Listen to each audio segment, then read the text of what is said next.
I'm the founder of a company called Fair.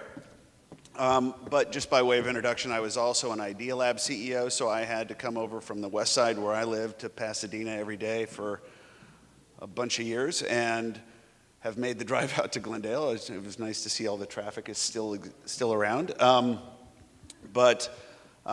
taken two companies public in the automotive space, CarsDirect.com, which went public under the name Internet Brands, and then TrueCar. So I spent most of my adult life trying to figure out how to make buying a car a little bit easier and trying to figure out what modern consumers are going to want next. I've raised about $2 billion for startups. I've had 47 incorporations in the last 30 years, so I've been busy. I'm a multiple-time college dropout, and that's the AA portion of my speech. But I really think that great entrepreneurs and great companies solve problems, and there's no bigger problem than buying and owning a car. It's something that we all have to contend with. And so what I'm going to tell you a little bit about today is the company that I'm running now. It's called Fair. Fair is an app. It's an app that represents a completely new way to get a car. And I'll introduce it to you and show you a little bit about how it works and why we've done it, but there's two very big breakthroughs or big ideas in Fair that I think are worth noting right at the beginning. The first is that we've created a completely idealized version of how to buy a car leveraging technology. It's completely on your phone. You don't have to negotiate with a car dealer. You don't have to confront anybody. You don't have to sign anything other than on your phone. The whole transaction happens on your phone. You sign it with your finger. So we've taken a no-compromise approach to solving the problem. And this is just based on the fact that I've spent a lot of time and money trying to figure this out in a lot of these other businesses. The second thing that's really remarkable about what we're doing at Fair and totally unique is we're a financial technology company operating in automotive. There's only really been one fintech innovation in automotive in the last 100 years, and that's vehicle leasing. We represent a fintech innovation in the sense that our business model is unlike anything else in auto finance or leasing, which is a huge industry. So let me just give you a little bit of a flow of some numbers that I think sort of set up the conversation. Right now is a very interesting time to be working in the automotive space. Autonomous technology, ride sharing, electric cars. I mean, we've all heard Tesla, Uber, Waymo. All of these companies are literally creating huge questions about one of the biggest industries on the planet. And my favorite on the way here today, I flew in from New York. I picked up Car and Driver. And Car and Driver, and I'm actually in this edition, they wrote a story on Fair, and I know the editor well, and on the cover of the magazine it says, "Is it the end of driving?" So I speak at a lot of conferences. They want to know, is it the end of car ownership? Is it the end of driving? Will Silicon Valley beat Detroit? What is going to happen? And what's fascinating is I've built this company now for the last year and a half in stealth mode, and I think with most young companies, it's all about the teams that you assemble. My partner in building this business is one of the most respected guys in auto finance and leasing globally. He's been around for a long time. His name is George Bauer.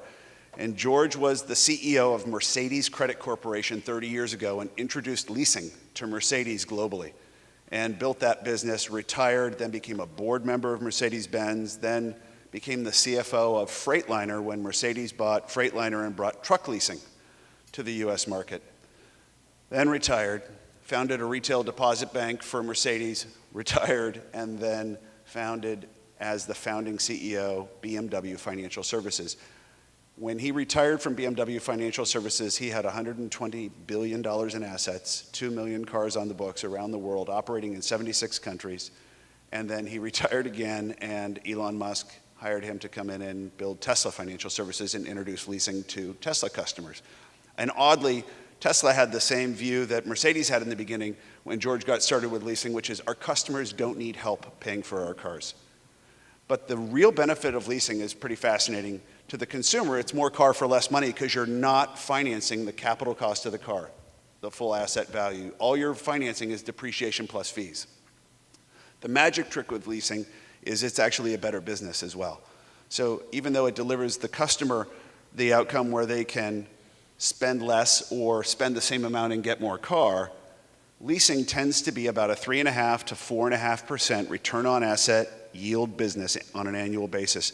Traditional auto finance, by contrast, is about a 2.5% to 3% ROA business. So leasing is nearly twice as profitable and delivers this value proposition. The one thing that's different about leasing is you don't own the car.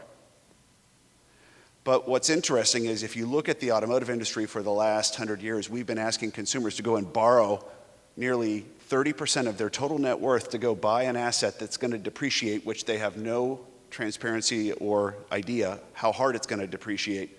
And that has just been a big transfer of risk to the consumer. So today we've got 1.4 billion cars on the planet. So I'll just start by sort of giving you the punchline. Ownership isn't dead. And it's not dead for a couple of reasons, but there's intellectual reasons and there's emotional reasons. The intellectual reason why car ownership isn't dead, 1.4 billion cars are currently owned by consumers around the globe, and they have auto loans on those cars for $5 trillion. We make, on planet Earth, 100 million cars a year, brand new cars, 18 million in the US almost, and we only scrap 15 million. So we're adding more than 10% every year, and we're scrapping about 1%. So we are adding more and more cars. And right now, guess what percentage of the autonomous cars on planet, or guess what percentage of the cars on planet Earth are autonomous? No percent. So if 100% of the cars that we make next year were autonomous cars, it would take 20 to 30 years to have only autonomous cars on the road. And what's going to happen between now and then, the used car market, which happens to be 3 times larger than the new car market, when you make 100 million cars, that's about 500 million cars being sold globally annually. That's how much motion and activity is there. But in order for all of these theories about the end of driving to be real, you would have to assume that consumers are going to walk away from 1.4 billion non-autonomous cars. And they're not going to walk away from those cars. Do you think the banks are going to let them off the hook on those car loans? I mean, the banks want their $5 trillion. That is a very robust economy. And it turns out that the automotive economy doesn't just end with cars. Cars are only half of the average mobility budget. The average American, the average consumer, no matter actually where they live on the planet, spends about 14 to 15% of their gross income on mobility. Mobility breaks down into 6 pretty clear buckets. The car, insurance. Insurance is required no matter where you are on the planet to drive a car on a public road. Maintenance, repair, fuel, and accessories, which come with about 90% of the car. 90% of the time, humans take the car and then they go put tires and wheels, tinted windows, better stereo, whatever, and they make it their car, okay? So the intellectual reasons behind car ownership are strong, not to mention you've got 2 million people in the US who sell cars. We're still making 18 million, and these are not all going to be autonomous cars. Cars are going to get safer very quickly as autonomy, really, which is just technology, marches towards this, what they call level 5 autonomy, which is no steering wheel in the car, which probably is another 5 to 10 years off. You're going to just see cars prevent accidents, be safer. They won't let you speed as easily. They won't let you run people over. They're not going to let you, ding your door. They're going to help you park. They're going to help you stay in your lane and brake when you need to. So cars are going to get a lot safer. The real disruption in all of that is really the insurance business for the most part, because the insurance business requires human error in order to be able to charge a premium. So there's a lot of interesting things going on, but the emotional side is what's more interesting to me. So I've got 4 kids. My kids are 5, 7, 10, and 15. For me personally, I remember the first car I got. Do you guys all remember the first car you got? Can you remember what it was? Remember what it meant? It meant freedom, right? It meant you were growing up. It meant that you had responsibility. It meant independence.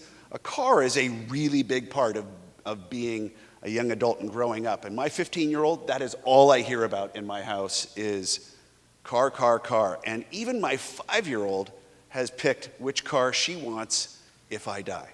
Okay, so my kids might be, into cars a little more than most kids because we are a car family, but kids love cars. And the idea that, and this is something that we learned at TrueCar, and this is sort of a horrible statistic. I've got 2 daughters.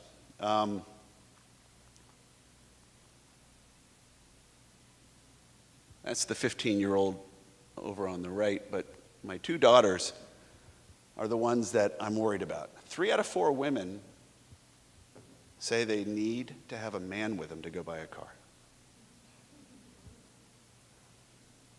I mean, how horrible is that stat that women feel so anxious, so intimidated by auto retail that they vocalize it that way, that they feel the need to have a man with them to go buy a car.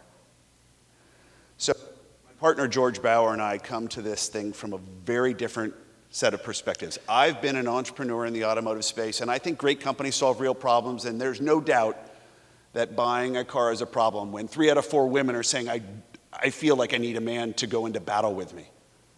But it's worse. Millennials, modern buyers, people under the age of 35 who grew up on technology, have actually started taking the position, I'm not going to buy a car because I don't want to go into the dealership. And it's the thing that's giving sort of validation to this conversation about people aren't going to buy cars anymore, because they're making an economically bad decision at the end of the day, which doesn't normally persist, but it is. Anybody know what ride sharing costs on a per mile basis? Close to $2 a mile on average. Every mile you go in an Uber is costing you a couple of bucks on average. Care to guess what owning a car costs you per mile? 30 cents. So Uber is 6 to 7 times more economically irrational, and people are doing it and not even thinking about it. So they're willing to take financial pain because the idea that going into a car dealership is so highly confrontational. But owning a car is no better. How many of you spend a lot of your time driving around making sure your car is fixed, the tires are right, that it's repaired, that it's ready to drive, or handling the tax, the title, the registration, making sure all of that crap is handled? I mean, it's a huge time suck, but let's put a number to it. If you go back to 14% of the average gross income is being spent on mobility as a category, and it breaks down to the car, insurance, maintenance, repair, fuel, and accessories, and then add ride sharing to that, you've got a person who makes $100,000 a year spending approximately $1,100 to $1,200 a month on mobility. We know they're spending about $600 to $650 a month on the car itself. We know that all those other things are $600 to $650 a month. All that other stuff, owning a car is as expensive as the car itself, is the moral to the story. And what's really fascinating to me, and one of the reasons why I loved getting into cars in the first place, you always get a car when something good happens in your life. Think about it. You get a car when you get married. You get a car when you graduate from school. You get a car when you have a child. You get a car when you get a promotion. You get a car when you move to a new city. I mean, cars are a way that we all sort of mark sort of positive milestones in our lives. But why is it that millennials have this sort of unwillingness to walk into a car dealership and even own a car? And part of it is because of this fear of commitment. The average car loan today is now creeping up on 6 to 7 years. But it's not just the car loan. Even if you pay cash for the car, the average automobile costs half of what somebody makes in a year. So if you make $100,000 a year, you're driving a $50,000 car, rough justice. If you make $50,000 a year, you're driving a $25,000 used car. It's not something you can just leave behind and say, you know what, another great set of milestones in life come when you move. You fall in love, you get a job, there's a whole bunch of reasons why we move, but you can't leave your car behind and just ignore it. You have to deal with it. So a car represents an obligation. And so the worst part of that obligation sort of comes home the day before you sell your car is literally the worst day of car ownership, because 2 things happen. The first is you become a used car salesman.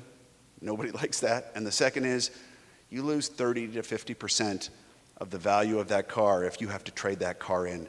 Because the delta between what you think your car is going to get on AutoTrader or TrueCar or any of these sites where you can go and try to sell your car yourself, and what that actually is going to get if you take it to trade in is 30 to 50% less. You're just giving up that value. So we all know there's financial pain, and it's an awful thing. That's why we end up doing the trade in instead of going in. I mean, has anybody sold a car recently? Nobody? It's awful, right? But you get it. I mean, you can think, I mean, we all know somebody who's got a horrible car selling story, but I wouldn't want my daughters to have people coming over to the house trying to figure out if they want to buy a car from them. So let me tell you a little bit about what we did.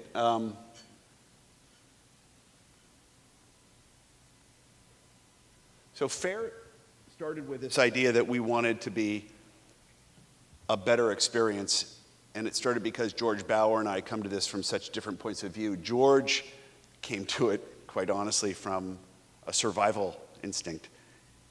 The boardroom at Mercedes and BMW is sitting there saying, if Uber and Tesla can get market caps that are bigger than ours on 1/100th the revenue that we have, we're screwed.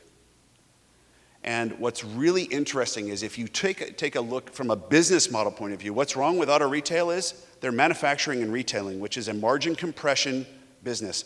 For 100 years, everybody in the car business thinks they're gonna make a better car next year and then everything will be okay.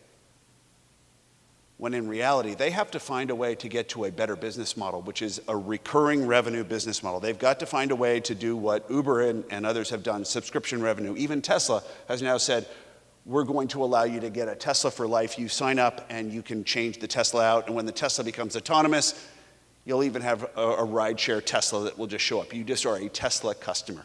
And what he's working on is trying to get you to a subscription-based relationship. The problem is customers hate auto retail. How do you get to a recurring revenue relationship when your customer hates you? So George comes to this solution. How can we make it amazing? And so what we've done is created something that has no commitment. We started with the biggest pain point that we're hearing from millennials, and this is what I've confronted at TrueCar and Cars Direct and all these companies. So we wanted to create a flexible ownership experience. So the contract that you sign at FAIR is not a rental, it's not a lease, it's not an own. It's a totally new concept. You basically are paying for access to the car that you want, and these are all cars that you're going to be able to shop off of dealers' lots. We're just a different way to pay for it.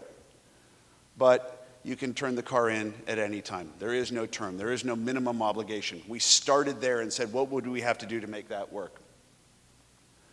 The entire experience is on your phone. The amount of effort the auto industry right now is going to try to figure out how to make the purchase of a car digital, or the financing of a car digital, or the leasing of a car digital is enormous. I mean, hundreds of millions of dollars are being poured into this activity. And here's the moral to the story. You can't solve it unless you take a principal position in owning the car. Tax, title, and registration require all of this third-party integration, and that's where you break down. And you've got a 50-state problem, and if you think about it on a global level, you've got all these different jurisdictions where cars are sold. So one of the things that we've done that's pretty radical, and I said at the beginning, we have a different business model. That's one of the things that makes us unique. But we are not in the business of lending consumers money. FAIR buys the car. We, because we're the buyer, and we have all the right licenses, and we are taking principal risk in the transaction, we can solve all of the parts that you as the consumer would normally have to go and solve yourself. This is a really big point. If you're going to ask people to do something totally unique and different and in a sort of way they don't expect, even if it's better, the idea of charging a premium isn't something we felt we could do. So there's a really interesting sort of state of technology today. You've got nearly 3.5 million cars currently for sale in the United States, used cars. They're all, 100% of them are electronically discoverable online. And I've had a lot to do with creating those marketplaces, but all of the taxonomy around all of those cars includes VIN numbers by law, because we require car dealers to put a VIN number on a car so you don't get to the dealership and they go, oh, that one's already gone, right? So there's a couple of rules that come along with that. A car dealer cannot advertise the same car with the same VIN in two places for a different price, by law. And if they advertise a car, they are obligated to sell the car for that price or less. So what we've been able to do is look at the existing sort of transparency in these markets, and it turns out that if you're in a marketplace where everybody's got their cars for sale and consumers can go in, and if you go to AutoTrader or Cars.com or TrueCar today, you can see all 3.5 million of these cars, and you can say, I want a Chevy Tahoe within 30 miles of my house, and you'll probably have 4,000 of them right here in Southern California. You can force rank them by mileage, by condition, by color, by price. What do you think happens when you have a really outlier high price? Those prices get ignored. So it turns out that transparency has created a narrowing of the high to low in what a dealer can charge. And this is where we all have that fear that we're going to take an advantage of when we go into a dealership. When I started CarsDirect.com right out here in Pasadena, we measured that gap. It was about a 30% delta between the high to low, meaning we could all go into the same car dealership on the same day, buy virtually the same car, and pay up to a 30% different price. And that's based on opacity and the sample size, there being just a lot of cars for sale. Today, that is narrowed because of these markets becoming transparent to about 3%.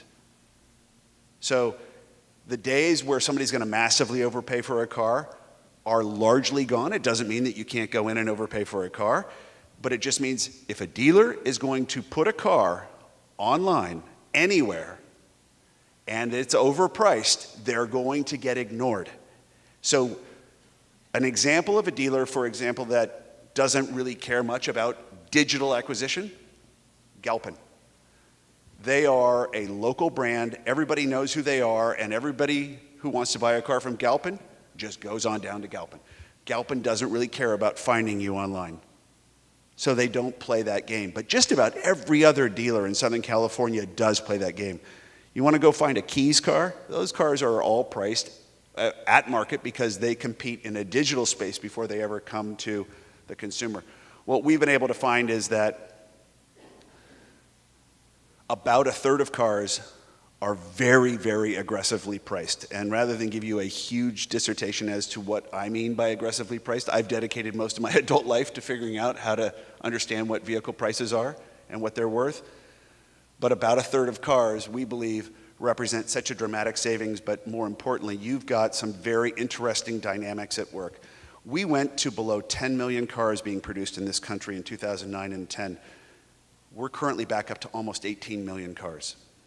When you go from 16 million cars, which is where we were in 2007, down to below 10 million cars, you have a very predictable shortage of late model used cars in 2012, 13, and 14.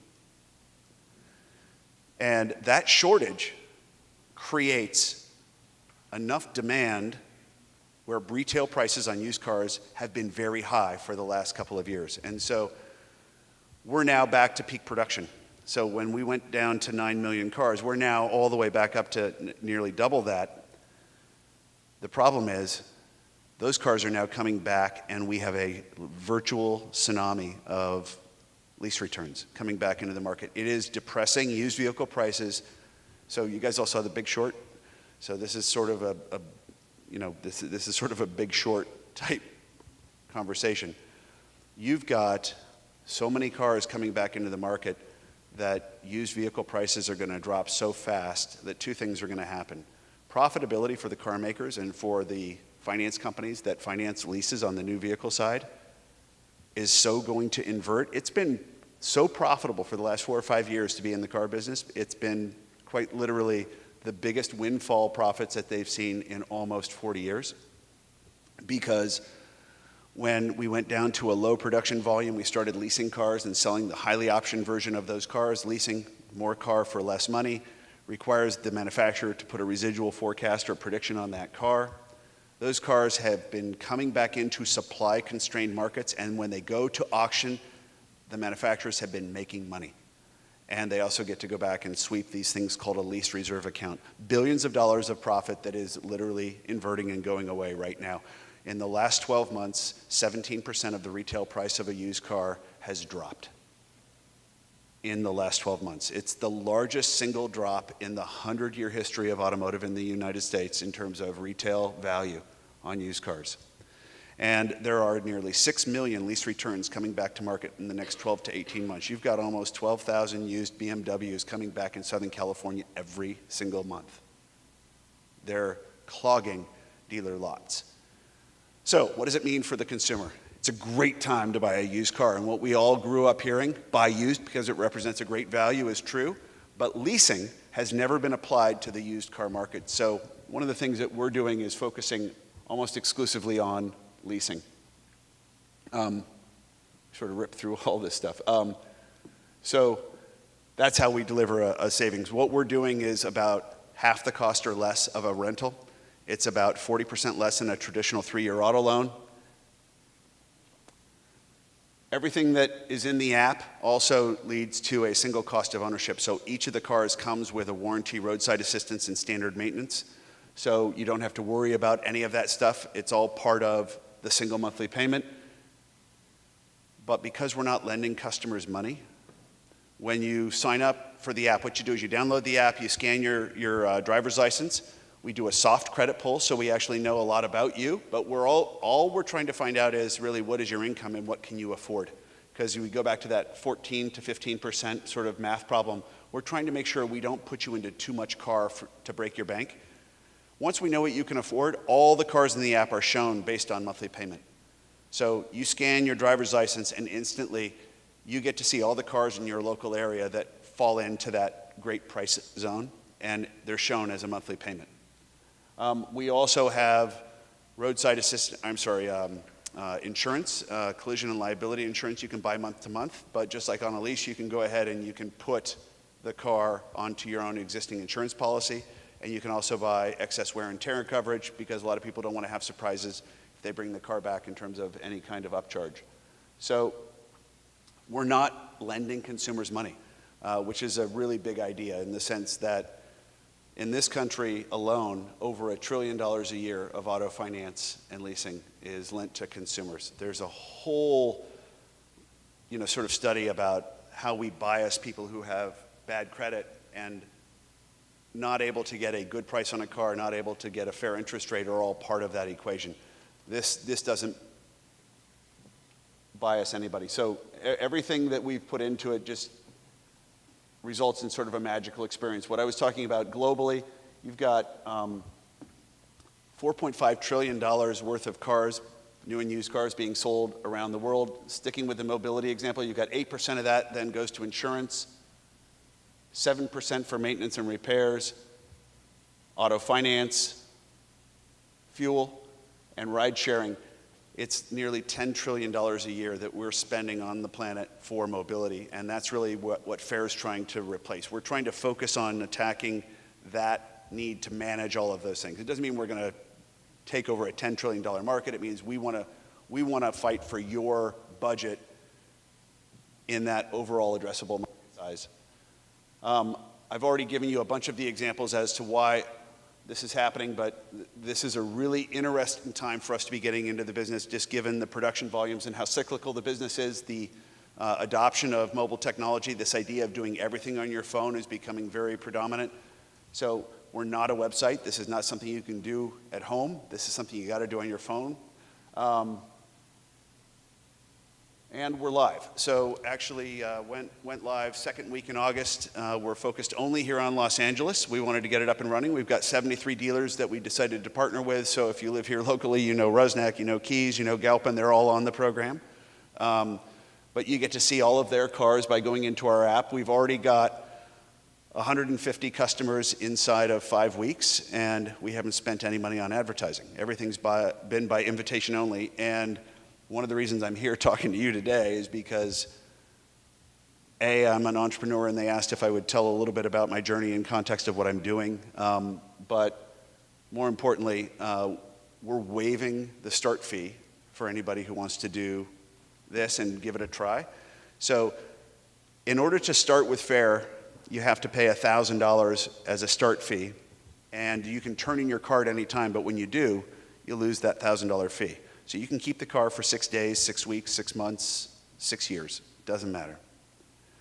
But every time you switch, you have to pay the $1,000 fee. We're waiving the fee to give Fair a try. So literally, you would scan your driver's license, you'd see what cars you can afford, and then there's no start fee. You just start paying the monthly fee, and you're driving the car, and you can walk away from it at any time. When you're done with the car, you say in the app, I'm done with the car, and you'll either have to take it back to the dealer that you picked it up from, or the dealer will come and pick it up from you. But that's Fair. That's what we built. And right now it is live here in Southern California. We've got, I think, 1,200 cars on the program and growing every day. You got a question? Yeah, so you can actually go in there and actually where it comes up the most is ride sharing. Ride sharing puts a lot of miles on a car. When you put a lot of miles on a car, it depreciates the car. So at the core of what we're doing is we're saying this idea that consumers have been borrowing money to finance a depreciating asset for a century has really been based on there not being any good information available about what a car is worth. It turns out, and this is what we learned from TrueCar and these other businesses, we have perfect information about what a car is worth, new, used, now, and in the future. We see transparently the wholesale and the retail markets.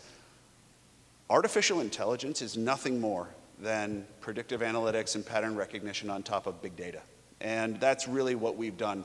It allows us to take principal risk and own the car, but it also means that we can price depreciation to the mile accurately. So one of the cool things is when you go into the app, if you want to be using the vehicle for ride sharing and you know you're going to need more miles, we're not trying to make money by selling miles. We can actually price mileage to depreciation per car, and you just put in how many miles you want to drive, and it changes your monthly payment. If when you return the car, you've driven more miles, then you'll get charged for those miles based on that same exact formula. So again, if you buy those miles in advance and you don't use them, we rebate you the difference. There's no desire to make money on miles. It's just to price it totally accurately based on the data. Yeah. Yep. How do you manage your inventory at the end of its life?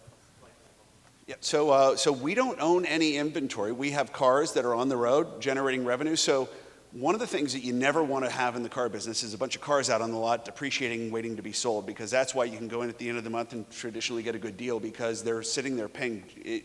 If you've got a car, you got to pay for it every month. So does the dealer. Okay, so that's why they want to wheel and deal. In our case, we only buy a car when you pick it, and we are getting paid fee revenue from you while you're using it, and when you're done with that car, there is absolutely no liquidity problem for used cars. We're unemotional about it. We sell that car. The dealer has a right of first refusal. It turns out the lifeblood of the modern dealership is late model used cars, and they want to see customers coming back in the door. The average hold time on a used car in the US today is 6 years. Our premise here is we believe it's going to be about 12 to 18 months. We think people are going to come in and out of their cars a lot more quickly if we remove all the friction and make it a lot easier to do that. And so, make no mistake though, when a customer returns a car, that's a transaction because we're then selling that car either to the dealer or that dealer is sending that car to auction. And we've got relationships all the way down that wholesale pipeline. We're somewhat ambivalent about how that car gets liquidated because we're not upside down on the car. The greatest depreciation moment a car experiences is the minute it becomes a used car and it rolls over the curb. We want to avoid that by not financing new cars in the first place. We're only doing this for pre-owned vehicles. Real quick. Yep. Remember how you said Uber is $2 a mile and then having your own car is 30 cents a mile? How much is one of your cars standard, the 30 cents a mile, the same exact car, how much is it through your system? Yep. So what we're adding is a warranty and standard maintenance, so it's about 37 cents a mile. So it's basically us owning the car plus managing all of that for you and taking that. But if you were to actually factor in what you spend on those other things, you're probably spending 60 cents a mile when you take into account insurance, maintenance, repair, fuel, all of those other things. Great. Well, I'm unfortunately going to have to cut off the questions, just in the interest of time here, but I know Scott will be here for a few minutes afterwards to answer any questions. So with that, thank you to Mr. Scott Painter.